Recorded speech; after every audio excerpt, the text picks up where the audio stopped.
자, 이번 시간은 신의 성실의 원칙, 그러니까 민법 제2조인데요.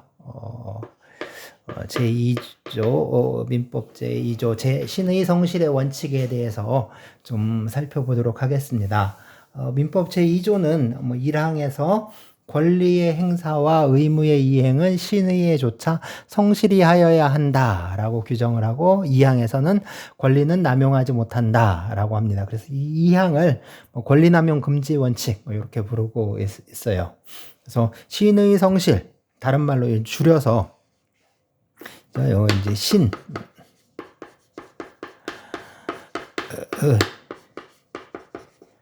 신의 칙 이렇게 또 불러요. 신의 칙. 신의 성실의 원칙, 신의 칙 이렇게 얘기를 하는데 사회 공동생활의 일원으로서 상대방의 신뢰를 헛되이 하지 않도록 성의를 가지고 행동하는 것이다. 뭐 이런 식으로 이제 정의를 하는데 뭐 이제 좋은 얘기죠. 착하게 살자. 그렇죠? 네, 착하게 살자 이렇게 쓰잖아요. 착하게 이렇게 착하게 살자. 그거하고 뭐 어떤 차이가 있을까? 착하게 살자와. 이게 사실 이제 딱 신의 성실의 원칙 규정은 했는데 이 자체로 보면은 일종의 하나의 도덕률이에요. 그러니까 도덕률, 그래요. 착하게 살자하고 이제 성질이 다른 게 없어요. 그러니까 어떤 윤리적, 도덕적인 평가 이런 건데 이것을 어떤 이 법의 이제 원칙으로 이제 받아들인 거죠. 법의 원칙으로 받아들인 겁니다. 그래서 이게 원래 신의칙, 굿페이스라고 하나요? 굿 페이스 이렇게 얘기하는데 이게 원래는 이제 채권 관계, 그러니까 채무자가 채무를 이행을 할 때, 채무를 이행할 때는 신의에 조차 성실하게 이렇게 하도록 규정하고 있는 건데 이게 채권 관계에서 민법 전체로 민법 전체로 이제 민법 전체의 원칙이 된 거예요. 그래서 채권 관계에서 발달한 원칙인데 이게 이제 채권 관계에서 민법 전체로 발전했다가 이게 이제 다른데 그러니까 뭐 물권법, 가족법뿐만 아니라 민법 전체로 왔다가 행정법, 소송법, 세법 이런 데로 해서 결국에 법 전체로 이제 상승하는 그런 원리가 되었어요. 그런 원리로. 그래서 신의 성실의 원칙 하면 이제 세법에도 정해져 있고 행정법에도 있고 뭐 저기에도 있고 해서 어떤 법의 아주 가장 기본적인 원리로 이해가 되고 있습니다. 법의 아주 기본적인 원리로 이해가 되고 있는데 사실 이게 이제 문제가 되는 게 이게 성격이 뭐냐, 이게 진짜 법이냐, 법규범이냐, 신의 성실의 원칙이 생각을 해봐서 이건 하나의 도덕률이지 이게 법이라고 이해를 할 수 있을까? 뭐 이런 이제 적인 거죠. 그래서 신의 칙을 일종의 어떤 그 법 규범으로 이해하는 견해.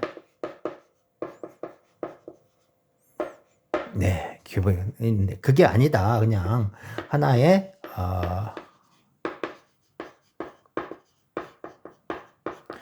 그냥 어떤 그 이익 형량, 그러니까 이제 이익 알죠? 이익 형량은 이게 저울질 할 때 그 형이잖아요. 형, 권형 할 때 이제 저 무게를 재는 권형, 형량. 그래서 어떤 저울질 하는 걸 말해요. 형량. 좀 비교해서 한다고 해서 비교해서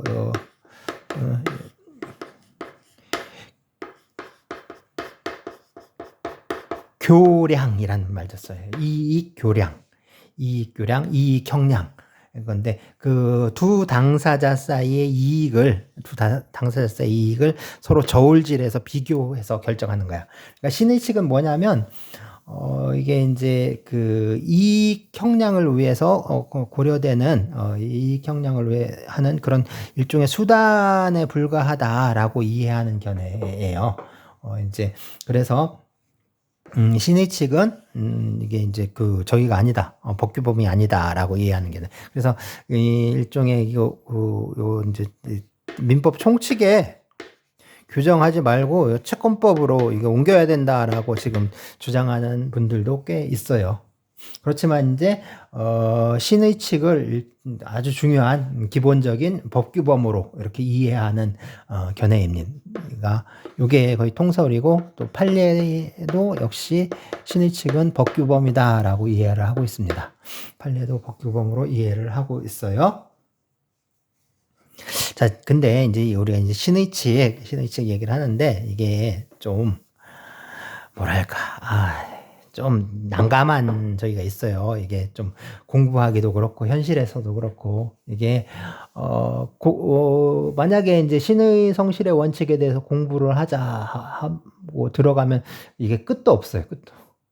그리고 이제 제가 한 2000년쯤에 신의 성실의 원칙에 대한 어떤 판례 동향을 이제 검토해서 분석을 해본 적이 있는데 그때 이게 이제 우리 이제 판결이 이제 해방 이후에 1945년 이후에 쭉 이제 판결이 남아 있긴 하지만 그 이전에는 물론 그 전에 이제 조선고등법원 판결이라고 있었는데 조선고등법원 판결이 있지만 그거는 어떤 식민지 시대의 판결이고 또 하나는 또 일본어로 쓰여 있어요. 일본어로 쓰여 있으니까 그런 것까지 참고하긴 그렇고 이제 해방된 이후부터 이제 지금까지 이제 판결을 쭉 분석을 할 수 있겠지만 이게 상당히 엄청 양이 많아요. 신의 성실의 원칙과 관련된 판결들이 엄청 양이 많기 때문에 그때 이제 한 10년 이제 1990년대에서 2000년대 초반까지 있었던 판결들을 쭉 분석을 해봤는데 그것도 상당히 양이 많았거든요. 그래서 어디에 이렇게 하는 거냐 이렇게 했는데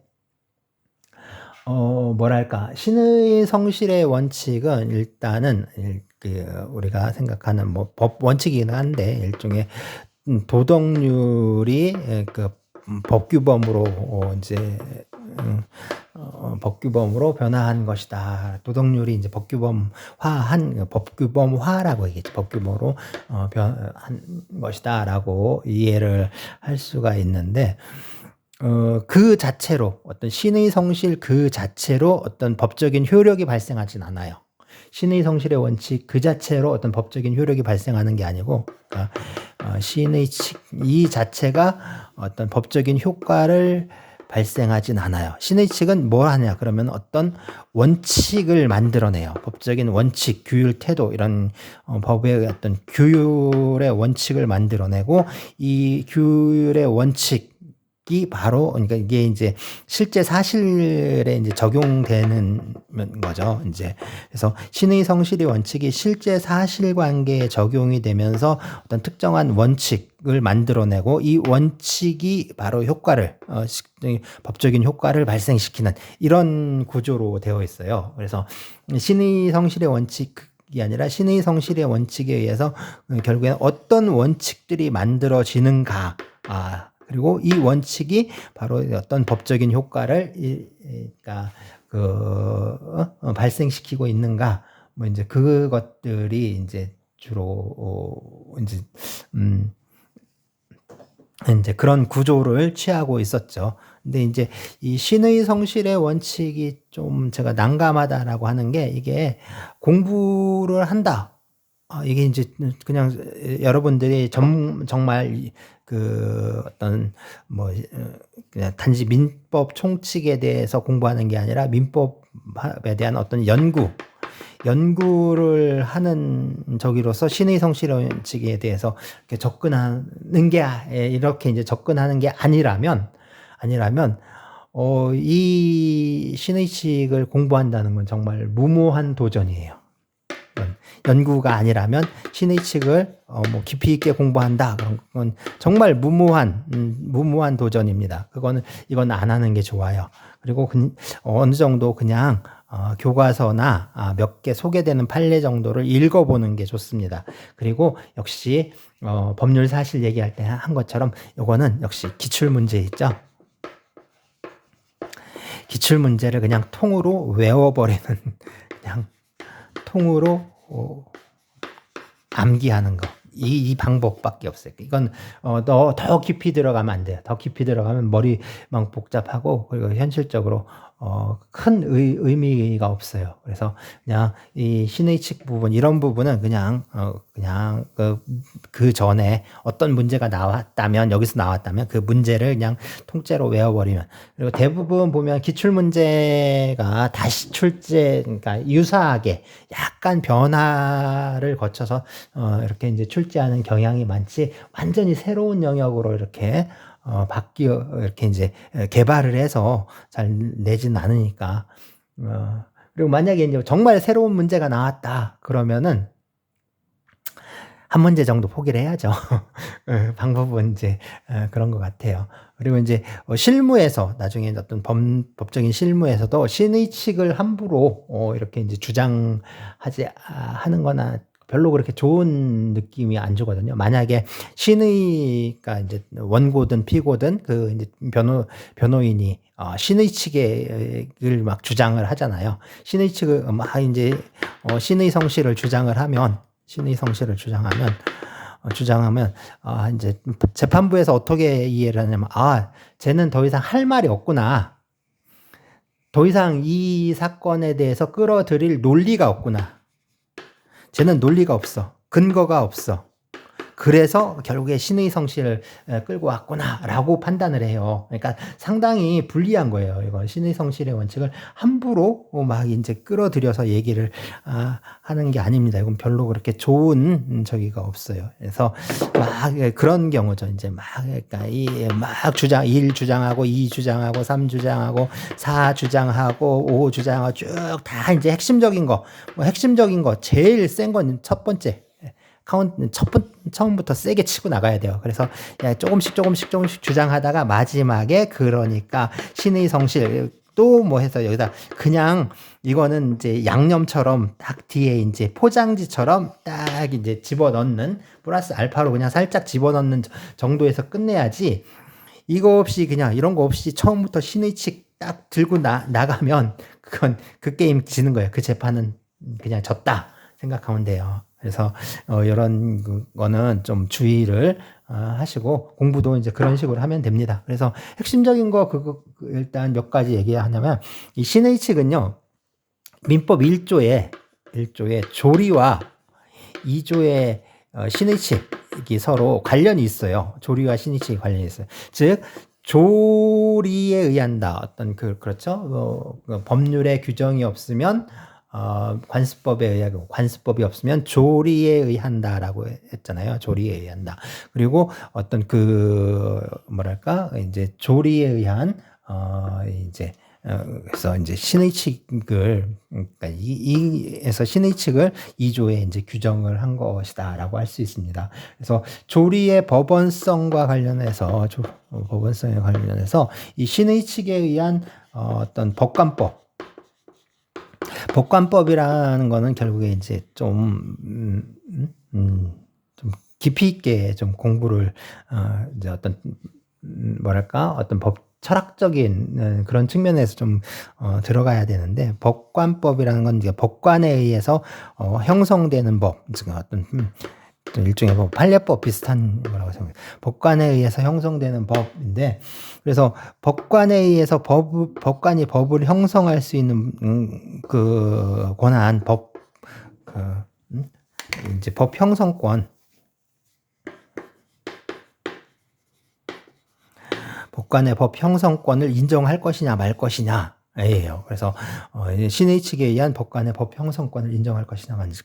그래서 조리의 법원성을 인정한다면 조리가 법원이란 걸 인정한다면 법관의 법 형성권이 인정돼야 돼. 긍정해야 돼. 근데 만약에 조리의 법원성을 부인하잖아요. 부정하면은 역시 법관의 법 형성권도 부정을 해야 돼요. 그래서 이걸 부정하면서 이걸 긍정할 수는 없어요. 논리적으로. 이걸 이제 그래서 조리의 법원성을 긍정하면 법관의 법 형성권도 긍정을 할 수밖에 없고, 반대로 조리의 법원성을 부인하게 되면 법관의 법 형성권도 이제 부인을 해야 합니다.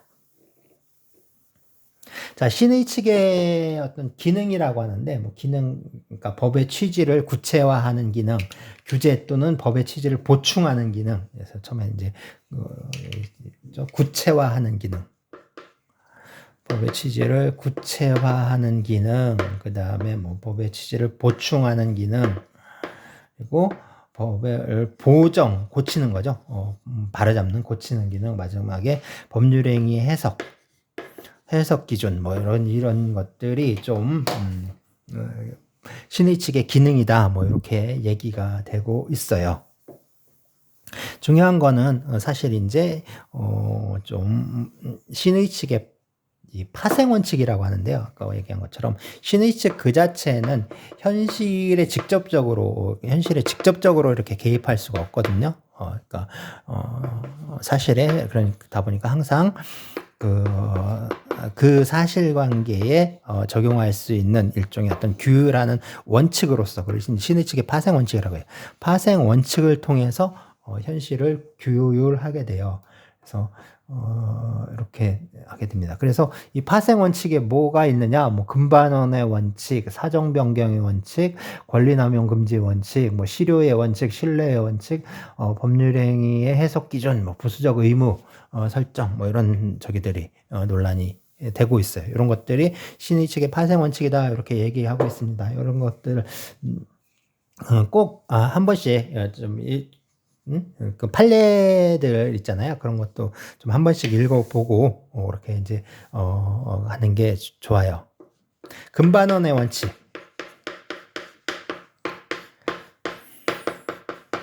금반원 금반원 보통 이제 선행행위 그러니까 모순되는 행동. 앞에서 A라는 행동을 하고 뒤에 가서 A에 반대되는 행동 이런 걸 하지 말라는 거지. 그죠? 말라는 거야. 말라는 거야. 예를 들어서 이제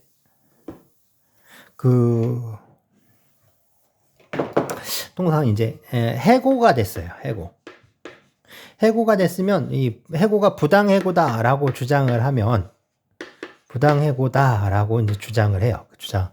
부당해고다라고 주장을 하면 부당해고 이제 구제 신청 이런 것들 하게 돼요. 그래서 그 노동위원회에 부당해고 구제 신청을 한다거나 또는 법원에 해고 무효 확인 소송 이런 것들을 이제 제기를 하게 됩니다. 이런 걸 제기를 하게 돼요.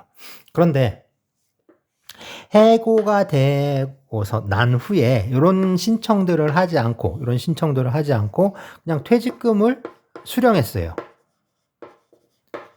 퇴직금. 그러니까 그 회사와 노동자 사이에 그 노동 관계가 이제 종료하면 그러니까 퇴직을 하게 되면 회사에서 퇴직금을 지급을 해요. 회사에서 퇴직금을 지급하는데 퇴직금을 지급했어요. 그러니까 퇴직금을 받았어요. 퇴직금 받고 회사에서 퇴사하고 있다가 한참 후에 뭐 이렇게 이제 해고 무효 확인 소송이라든가 구제 신청을 내는 건데 이런 경우에 좀 문제가 될 수 있는 게 퇴직금을 수령했다라는 거는 이 해고 사실을 이제 받아들인 걸로 이해를 할 수가 있는데 이게 이미 받아들여 놓고 나중에 가서 아니야 그건 부당해고야라고 주장하는 거 이런 것들이 좀 이제 문제가 될 수 있는 거죠. 문제가 될 수 있어요. 그래서 이런 것들이 문제가 되는데 이때 이제 원칙이 바로 금반원의 원칙 또는 모순행위 금지의 원칙, 자기 모순 금지의 원칙 뭐 이런 다양하게 부르는데 법원에서는 이 금반원이라는 요 표현을 상당히 좋아하는 것 같아요. 그래서 금반원칙 뭐 이렇게 얘기를 합니다. 그다음에 요거는 금반원의 원칙은 참 법원에서 널리 받아들였는데 요거는 상당히 좀 전에는 거의 이런 거 인정도 안 했던 건데 최근에 조금씩 받아들이는 그런 원칙이에요. 사정 변경의 원칙. 사정 변경의 원칙이에요. 그래서 예를 들어서 이제 우리가 계약을 할 때 계약 당시에 이제 뭐랄까 이제 계약금을 주는 계약금을 주고 계약을 하는 시기. 그 다음에 이제 계약을 이제 이행하는 시기예요. 예를 들어서 이제 그 주택을 5억에 좀 매매 계약을 하기로 했어요. 갑자기 그런데 부동산 가격이 탁 뛴 거야. 무지하게 올라갔어요. 이게 50억이 바뀌었네? 50억으로. 응. 10배가 뛴 거죠, 50억이. 그래서 이때는 이제 5억에 계약을 했어요. 5억에 계약을 했는데, 요 중간에 이렇게 뛴 거예요, 중간에. 계약을 이행하는 시기가 되니까, 그렇잖아요. 사는 사람은, 진짜 그냥, 뭐랄까, 돈벼락을 맞은 거죠, 갑자기. 돈벼락을. 50억짜리를 5억에 산 거잖아. 근데 반대로 파는 사람은 50억짜리를 5억에 팔고 있는 거잖아요. 그러니까 이제 억울하죠. 그러니까 이것처럼 그 계약의 어떤 기초가 되는 바탕이 되는 그 사정이 이제 현실적인 사정이 바뀌었으니까 이거에 의해서 계약의 내용도 이것도 좀 바꾸자라는 거지. 야, 50억으로 5억에서 50억으로 바꾸자. 늘어났으니까 이런 게 이제 사정 변경의 원칙이에요. 사정 변경의 원칙인데 우리 법원 판례는 이거 거의 인정 안 했어, 이런 거. 사정 변경의 원칙 자체를 거의 인정하지 않았습니다. 안 했는데, 최근에 들어서 이제 2000년대 들어오면서부터 조금씩 이거를, 이런 경우를 인정하고 있어요. 그래서, 제한적으로 좀 인정을 하고 있는 거지, 이게 딱 뭐 이렇게, 폭넓게 인정하고 있지는 않습니다. 다음으로 이제 원칙이 이제 실효의 원칙이, 실효의 원칙. 이제 뭐냐면은 이제 채권자가 채권을 행사하지 않고 오랫동안 이렇게 이제 채권을 행사하지 않고 있어요. 그러면 채무자는 이 친구가 권리를 행사하지 않을 것이다라는 어떤 기대라든가 거기에 대한 신뢰가 생기게 되겠죠. 그렇죠? 신뢰가 생기게 되죠. 그런데 이러한 어떤 기대나 신뢰 같은 게 생긴 상태에서 갑자기 이 친구가 이제 권리를 행사해 버리는 거야. 권리를 행사하는 거야. 이런 경우. 그래서 이런 경우에 이 권리 행사를 제한하는 원칙이 바로 실효의 원칙입니다. 실효의 원칙입니다. 그래서 권리를 행사하지 않고 오랜 기간 동안 뭐 이렇게 하는 경우 이런 것이 있어요. 그래서 요거 제가 판결문 판례를 좀 보시면은 그런 걸 말하는구나 이해를 하실 수가 있어요. 이런 것도 좀 한 번씩 한 번이 아니라 한두 번씩은 그 관련된 판결문들을 쭉 한번 읽어보는 게 좋습니다. 그 다음에 뭐 강행복규 위반이라든가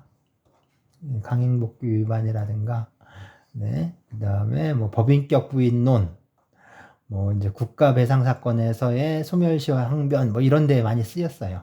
이런 데 많이 쓰였어요. 어쨌든 이런 식으로 많이 쓰였습니다. 그 다음에, 근데 이제 어쨌든 제일 좀 핵심적인 내용이라고 할까요? 그런 건 좀 요런 것들. 그래서 권리남용, 금지의 원칙. 권리남용 금지의 원칙 이런 것들을 좀 주의 깊게 봐야 되는 게 이게 왜냐면은 그 신의 성실의 원칙이 1항으로 규정되어 있고 2항에 바로 권리는 남용하지 못한 데서 권리남용 금지 원칙을 정하고 있거든요. 그러니까 마치 이제 이게 이제 신의 성실이고 요거는 권리남용 금지의 원칙이다 해가지고 두 개가 어떤 관계가 있느냐.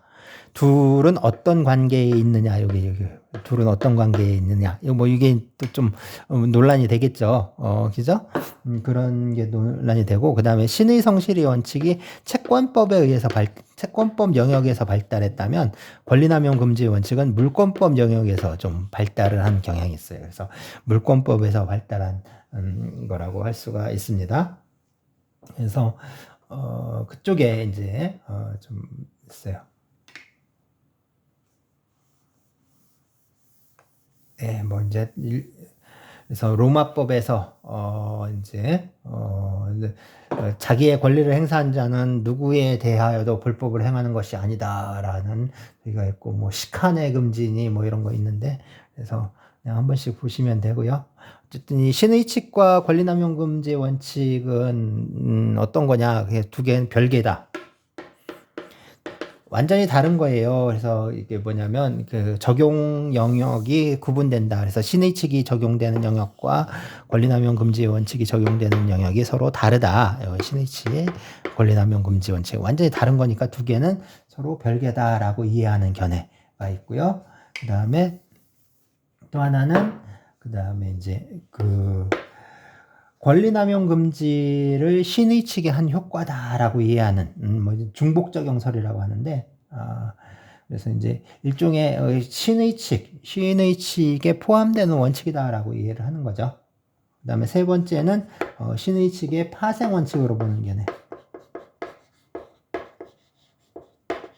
식으로 보는 견해. 이거는 중복적용이라고 얘기를 해요. 중복적용. 이건 중복되지 않는다라는 거 별개로. 그래서 이렇게 얘기를 하는데 사실 중복적용설이나 뭐 파생원칙설이나 두 개는 이거는 별 차이가 없어요. 이 얘기나 같은 얘기다. 라고 이해를 하시면 됩니다. 근데 이제 이게 항상 불행한 건 그거거든요. 수험생이 불운하고 불행한 거죠. 그러니까 이제 이 학자들, 교수들은 그냥 자기 하고 싶은 얘기 다 하는 거예요. 자기가 하고 싶은 얘기 다 해요. 그러니까 아무리 봐도 이 두 개는 달라. 아니, 다른 게 없어. 똑같은 얘기인데 말만 바꿔 하면서 새로운 학설이래. 누가 봐. 그거 같은 얘기지. 뭐, 이게 뭐가 달라. 같은 얘기잖아. 근데 이제, 같은 얘기더라도, 수험생은 같은 얘기다라고 하면 안 돼. 이거 따로.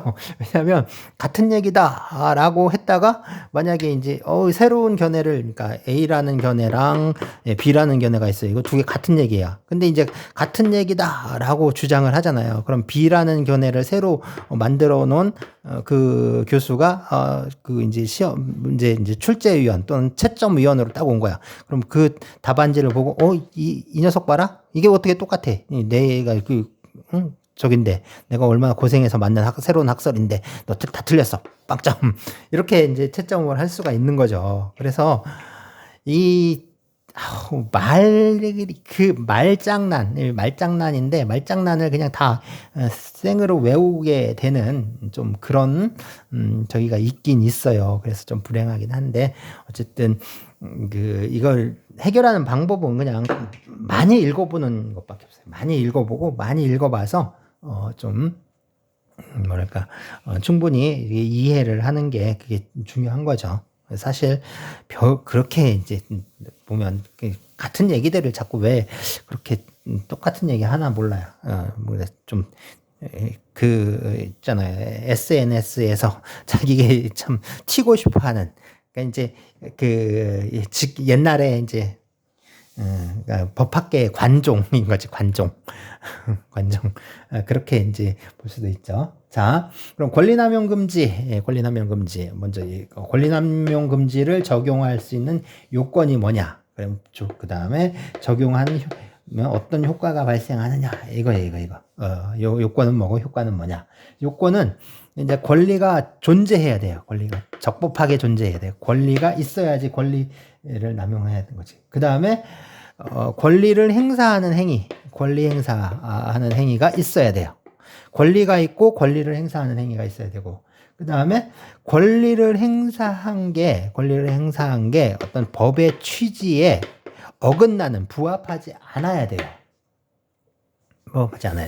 자, 그러면 권리를 행사한 사람은 상대방을 어떤 그러니까 가해하려는 의사가 있어야 되느냐? 상대방을 참 흔히 말해서 그런 말로 엿먹이려는 이제 상대방을 아주 이제 골탕 먹이려는 그런 게 있어야 되느냐? 가해 의사가 있어야 되느냐? 그건 아니에요. 이건 필수 요소는 아니에요.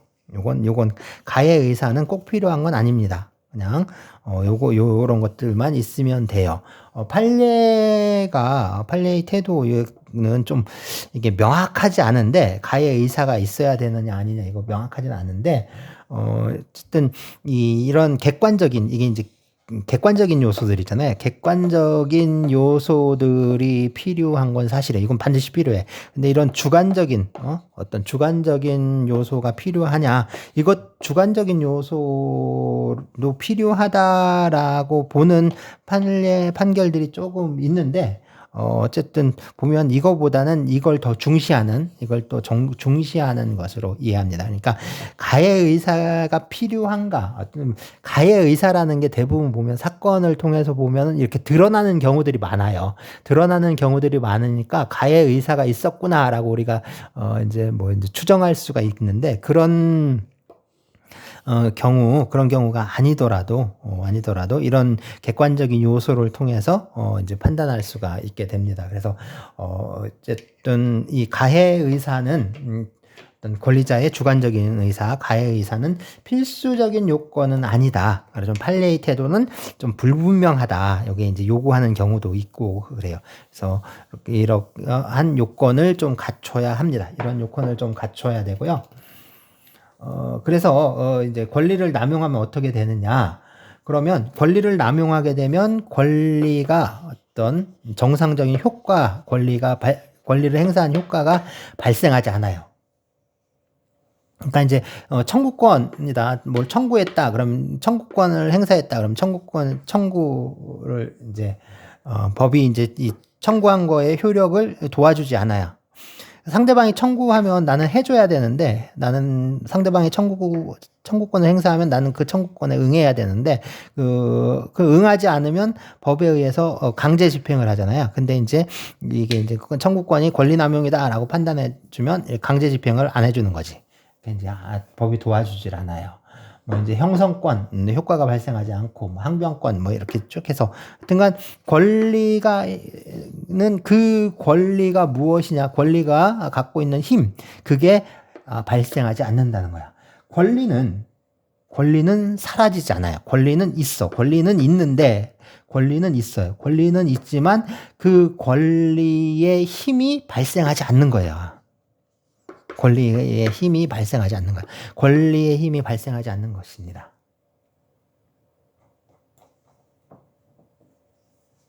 자, 그 다음에 이 권리 남용의 효과와 권리 남용의 효과, 권리 남용으로 인한 효과, 남용으로 인한 효과와 이게 원인이 돼서 어떤 발생하는 결과로서 이거는 서로 구분을 해야 돼요. 서로 다른 거야. 다른 거예요. 이 두 개는 다른 거예요.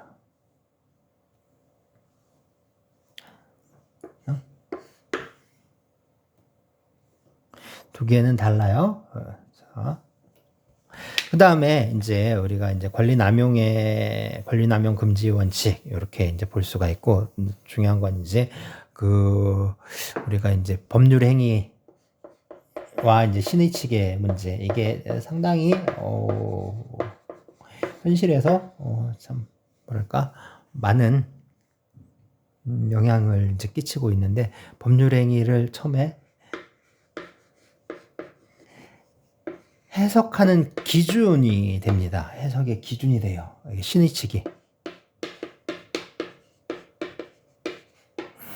해석하는 기준이 돼요. 이건 여기서 백날 얘기해봐야 이제 뭔 얘기지? 뜬구름 잡는 얘기 같다, 그렇게 할 수가 있거든요. 그래서 사실 우리 이제 어떤 물권법이나 채권법이라든가 가족법이라든가 이런 것과 다르게 민법 총칙은 그 이제 물권이라든가 채권 같은 거는 가족법도 그렇고 이제 이 현실을 바탕으로 해서 이렇게 이 현실을 규율하는 거기 때문에 상당히 조금 현실적인 그리고 이제 문제인데, 민법 총칙은 여기 이제 공통적인 것들을 놨기 때문에 약간 현실하고 좀 동떨어져 있어요. 그러니까 일종의 하나의 이제 상당히 이제 관념적이죠. 관념적이에요. 현실과 약간 거리가 있는 그런 거예요. 약간 현실과 거리가 있으니까 이게 이제 머릿속에서 이게 뭐지 이제 감이 올 듯 말 듯 자꾸 이제 그런 저기가 있어요. 그래서 이게 뭐랄까, 좀 이제 민법 총칙 자체가 갖는 특징이 좀 관념적인, 라서, 감이 잘 안 오는 이해가, 이게, 예컨대 이제 현실과 관련이 있는 거는 바로 어떤 현실적인 경험이라든가 그런 거 우리가 이제 살아오면서 그 살아온 경험을 통해서 현실 문제와 바로 이제 연결을 통해서 이해할 수 있는데 민법 총칙 분야는 그게 좀 안 되는 거죠. 상당히 이제 추상적인, 이게 이제 좀 구체적이라면 이게 상당히 좀 추상적인 측면이 있어요. 추상적인 특징이 있기 때문에 이게 좀 이제 약간 감이 안 오는 그런 게 있고, 또 하나 문제가 있는데 그게 뭐냐면 관념적이고 추상적인 그런 특징이 있다 보니까 학자들이 100이면 100 다 한마디씩 해.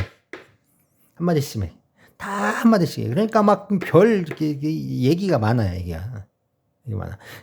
아까 아주 쓰잘데기 없는 필요 없는 얘기도 있고, 또 하나는 이제 같은 얘기인데 막 자기는 다른 얘기라고 막 주장하면서 하는 것도 있고 그렇다니까요. 그래서 이게 복잡하고 결국에 뭐겠어요? 이렇게 많으니까 복잡하고 어려워요. 난해해. 난해한 이런 특징이 있습니다. 어쨌든 그거를 좀 뚫고 이제 책을 볼 때 이제 그거를 좀 감안을 하더라도 어쨌든 그거를 견디고 이겨내야 돼요. 견디고 이겨내야 이제 이 고개를 넘을 수가 있습니다. 어쨌든 그래서 법률행위를 해석하는 기준, 신의 측은 해석하는 기준이 돼요. 네, 두 번째는 이제 계약을 할 때 계약의 부수적인 의무를 설정하는 기준이 돼요. 계약의 부수적인 의무를 설정한 기준이 아니라 그냥 설정하는 거지. 그래서 부수적인 의무를 설정한다. 요거는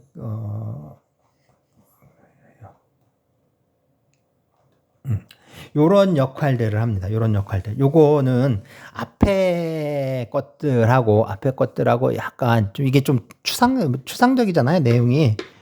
좀 추상적이고 그 관념적인 내용이긴 한데 요거는 좀 알아두셔야 돼요. 법률행위 해석 기준이 된다. 신의 측이 법률행위 해석 기준이 된다. 계약의 부수적 의무를 설정한다. 그러니까 그 계약이 우리가 이제 계약을 하게 되면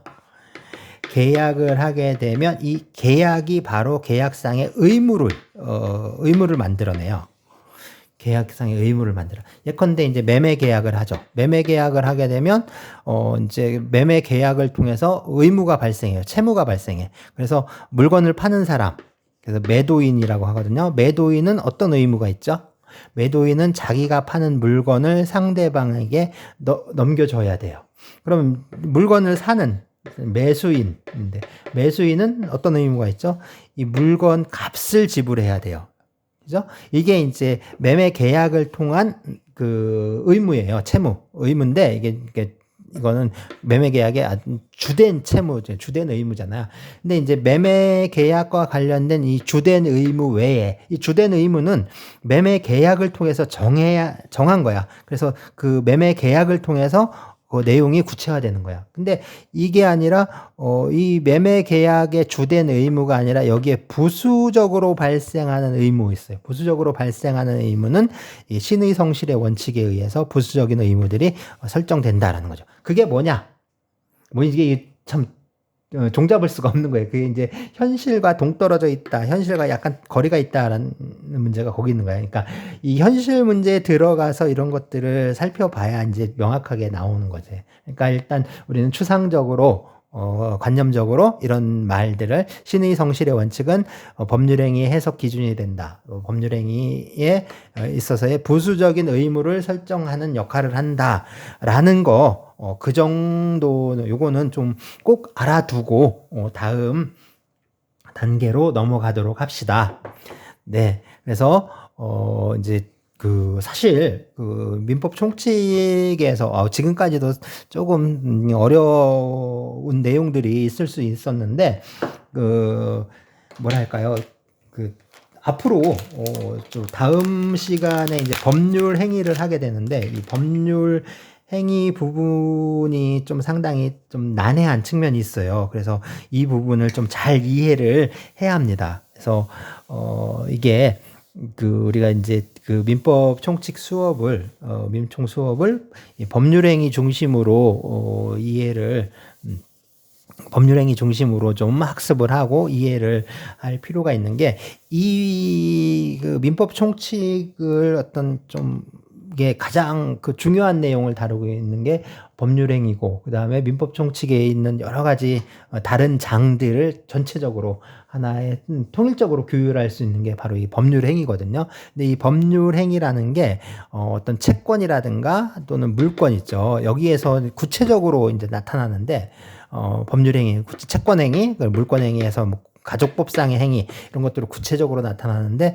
민법 총칙에서는 이것들을 하나의 어떤 얘기한 것처럼 추상적이고 관념적으로 설명하는 경향이 있어요. 그러다 보니까 이게 좀 어려운 거거든요. 그래서 지만 이 법률행위 문제를 좀 제대로 이해를 하게 되면 민법 전체적으로 봤을 때 제일 큰 고개, 제일 어려운 고개를 일단 넘었다라는 그 의미가 있습니다. 그래서 이 법률행위 파트를 좀 제대로 이해를 하게 된다면 그다음부터는 민법 공부하는 게 좀 약간은 좀 쉬워질 수 있다. 이렇게 얘기할 수가 있어요. 어쨌든 오늘은 여기까지 하고요. 그래서 다음 시간에 법률행위 얘기를 하도록 하겠습니다.